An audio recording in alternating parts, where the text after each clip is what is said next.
In this video, we're going to work a statics problem that falls under the category of particle equilibrium, in particular a 3D case. And comparing the 2D to the 3D case, the physics, the physical concepts are exactly the same in 2D and 3D. The only difference is just we're going to have to use 3D vectors. So the only challenge is you have to be able to work with 3D vectors, understand how to use direction cosines when you need to. But as far as the physical principles, what we've seen for these particle equilibrium problems is the system consists of cables, springs, chains, these components where the force in the component has to be along the axis of that component. They can't support bending or twisting. So we draw a free body diagram of a component of the system. There's a piece in the system that's connecting everything, that's connecting all of the chains and the forces together. And that component is only acted upon by the forces from these chains, these springs, slings, so that component is under particle equilibrium. Exactly what we did for the 2D case. It's just now the forces that we draw in our free body diagram are going to be in 3D instead of 2D. That's it. So if cable AB is subjected to a tension of 700 newtons, so this cable is under a tension of 700 newtons, determine the tension in cables AC and AD and the magnitude of the force F. So you can imagine this system perhaps would have a load cell here. So you could pull up, and then you would see what is the load cell would be in line with this cable, and you would know the tension in the cable. If you had that tension, then you could solve for the tension in these two cables as well as the force that's being pulled. Okay, so let's draw our free body diagram. We'll use the coordinate system that they have laid out here.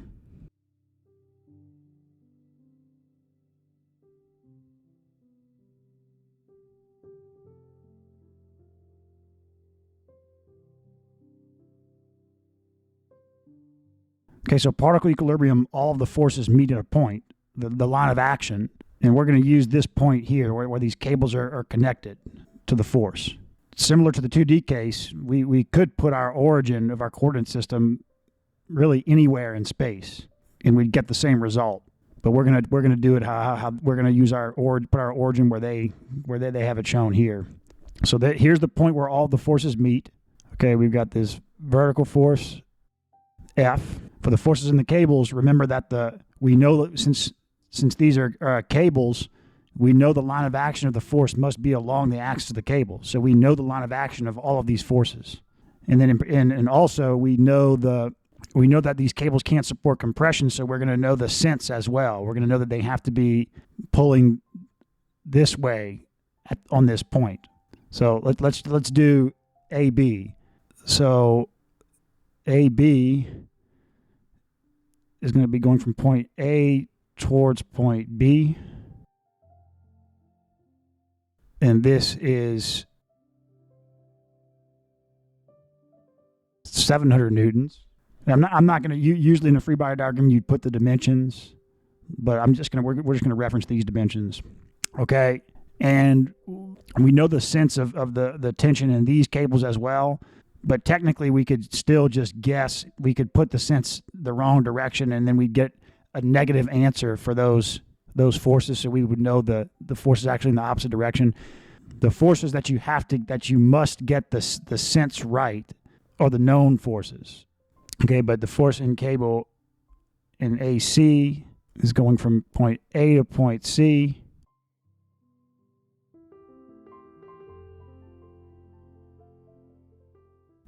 Okay,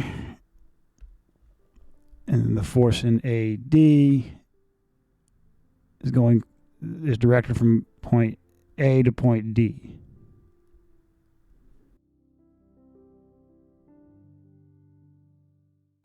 So next, what we want to do is write out each of these forces in terms of their components. And so what we do is, so force F is easy. F, and what we'll do is we'll put this in bold like this. So this is a vector. So vector F is equal to the magnitude of F, which we'll just put as just a regular F, and then what's the direction? K hat. Okay, so F's easy, but these other ones are going to have components in each direction. So let's do FAB. So this vector, okay, the magnitude of the force of the tension in AB is 700. Okay, so what we do now is, so the magnitude times the unit vector in the direction of force AB. That's how you get a vector. You take its unit vector and then multiply the unit vector times the magnitude. So the magnitude we know is 700. So how do we get the unit vector? Well, we write out the components. So to get a unit vector, you just divide any vector in that direction, whatever vector you want, by the magnitude of the vector. So what we can do is say that from A to B, because that's the direction we're going. We're going from here to here. That's the direction. And so we're starting at A. So we say, so in the X direction, we go 2 meters. So we're going to divide by the magnitude of the vector. So let's start in the numerator here. So 2 I hat. Okay, and then we go positive 3 in the J direction, 3 J hat, and then we go negative 6 in the Z direction. Okay, so good. This is a vector in the direction we're interested in. We just need to divide by the magnitude of this, and we get the magnitude by, we say, so 2 squared is 4 plus 3 squared. So 9 plus 4 is 13, and then 13 plus 36 is 49. The square root of 49 is 7. Okay, good. There you go. This is our force vector, and for cable AB. So now let's just simplify this. So 700 divided by 7 is 10. So we get, or no, it's 100. 700 divided by 7 is 100. So 100 times 2, you get 200 I hat plus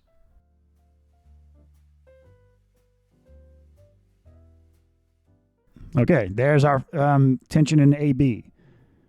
All right, so now what about AC? Okay, this is vector, force vector AC. So the magnitude of the tension in cable AC times the unit vector in that direction. So we're going from A to C. So we go minus 1.5 in the X. So let's do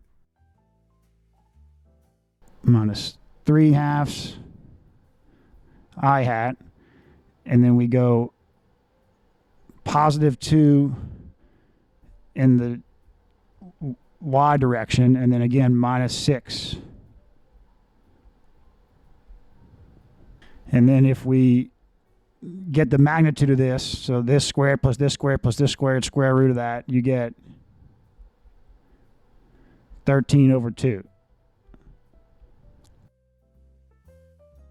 So then simplifying this, minus 3/13 I hat plus 4/13 J hat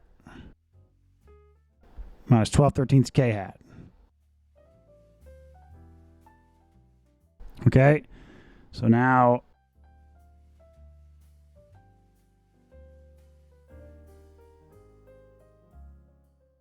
going from A to D, we go minus 3I minus 6J and then minus 6K.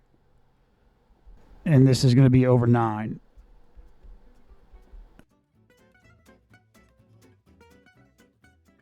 So this simplifies to minus 1/3 I hat minus 2/3 j hat minus 2/3 k hat. Okay, so now we have everything we need to do our force balance. We drew our free body diagram, defined all of our forces, and just got our numerical representation for all these forces. Now we can sum the forces about the x, the y, and the z, and solve for FAC, FAD, and F. So let's sum the forces in the x. And this is in equilibrium, so this is going to be equal to 0.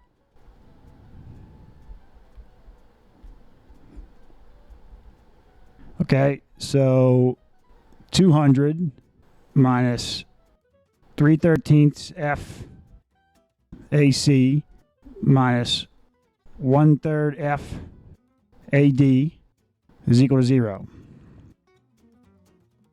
So what we have is 3/13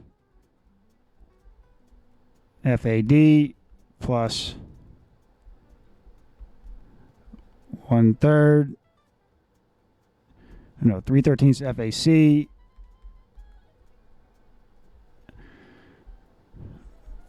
plus 1/3 FAD is equal to 200. Okay, so now let's sum the forces in the y direction.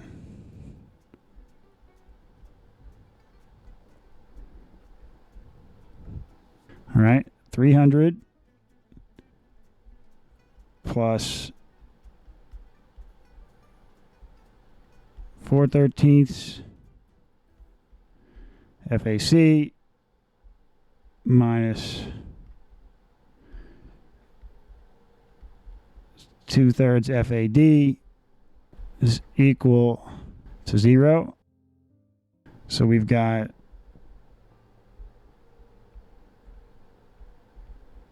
2/3 FAD minus 4/13 FAC is equal to 300. All right. Now let's sum the forces in the Z.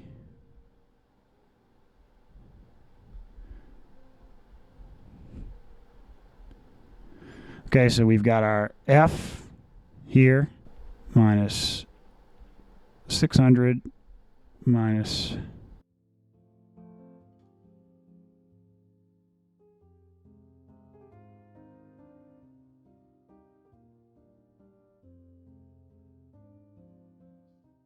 okay, so 12/13 FAC plus 2/3 FAD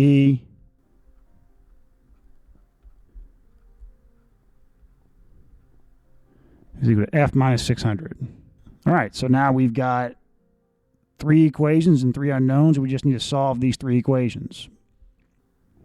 So just focusing on these first 2 here, we could potentially just subtract these 2 equations, but we need one variable to be eliminated.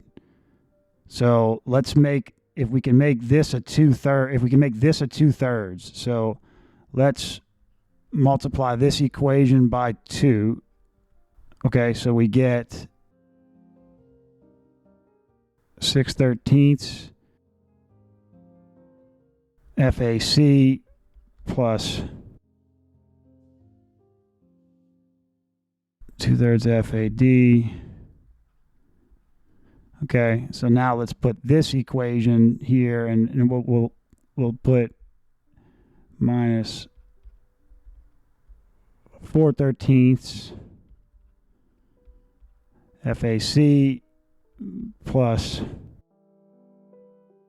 2/3 FAD is equal to 300. Okay, so now if we subtract these 2 equations, this becomes a plus here. So 6/13 plus 4/13 is 10/13. All right, so these go away, and then 400 minus 300 is 100. Okay, so FAC is equal to times, okay, so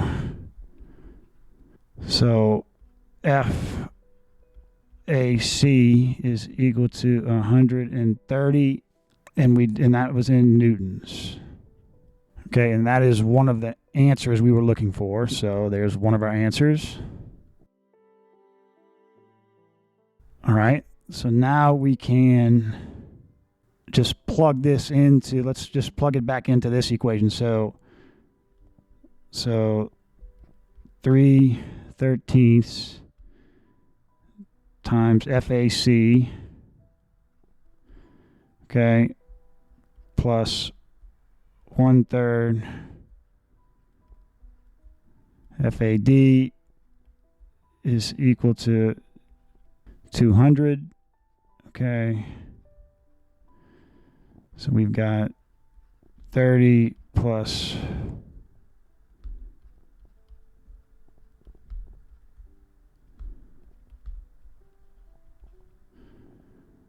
okay,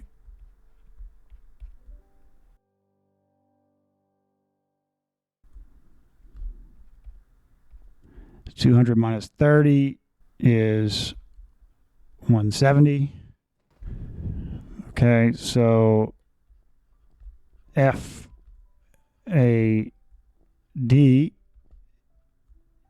is 510 newtons. All right, so now we can use this equation to find F. So just bring the 600 over. So we've got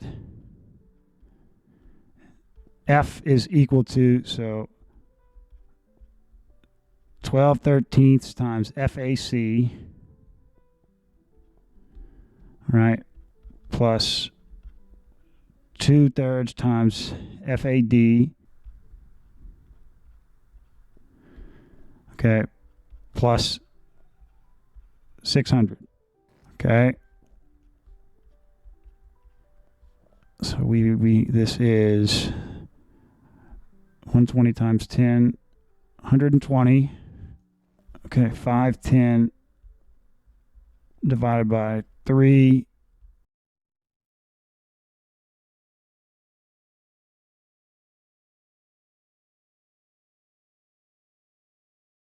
Okay, so 170 times 2 is 340 plus 600, 440. So we've got